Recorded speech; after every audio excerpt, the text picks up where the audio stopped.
Hello guys, so আমি আবারও একটি নতুন ভিডিও নিয়ে এসেছি, যেটা মানে কি বলবো, সবারই মাথা নষ্ট করে দেবে এমন একটি সিনেমার ট্রেলার, যেটার নাম হচ্ছে, মুভিটার নাম হচ্ছে 21। তো এক সোলজারের কাহিনী, ঠিক আছে। যে ছেলেটি এখানে কথা বলা হয়েছে তার বয়স 21, সেই জন্য এই সিনেমার নামটাও দেওয়া ছিল 21। তো এটা ডিসেম্বর মাসে রিলিজ হবে। আর কাহিনীটা এত সুন্দর, এত লেভেলের বাইরে, কি বলবো, দেখার মতো। আর এই সিনেমাটা প্রডিউসার যে প্রোডাক্ট থেকে আসতেছে সেটা হচ্ছে ম্যাড ডগস।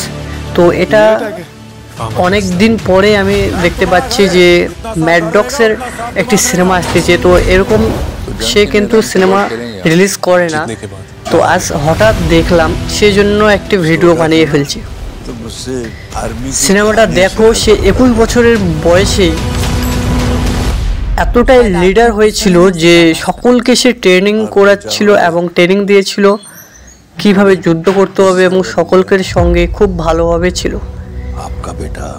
সে যখন তাদের ট্রেনিং করাতে করাতে এক সময় সে একটি মেয়েকে ভালোবেসে ফেলেছিল।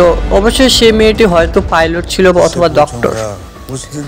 তার বাবা খুব গর্ব করে তাকে মানুষ করেছিল, খুব গর্ব করতো আমার ছেলের জন্য, তার ছেলের জন্য, ঠিক আছে।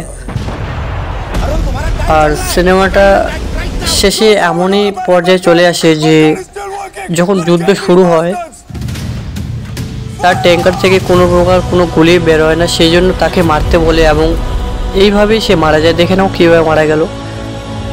তো সেটা ব্লাস্ট হয়ে যায় পুরো ট্যাঙ্কারটা তার, এবং তার আগেকার যে স্মৃতিগুলো সেগুলো দেখানো হয়েছিল। মুভিটি মারাত্মক লেভেলের, কি বলবো, মাইন্ড ব্লোয়িং একটা মুভি চলেছে, যেটা ডিসেম্বরে আসবে। তো এই মুভিটা আমি দেখব, তো তোমরা সবাই দেখো মুভিটা, খুব একটি ভালো মুভি, এবং কমেন্টে অবশ্যই বলবে যে কেমন লাগলো, ঠিক আছে। সো বাই, এইটুকুই, এটাই বলার ছিল। Thank you.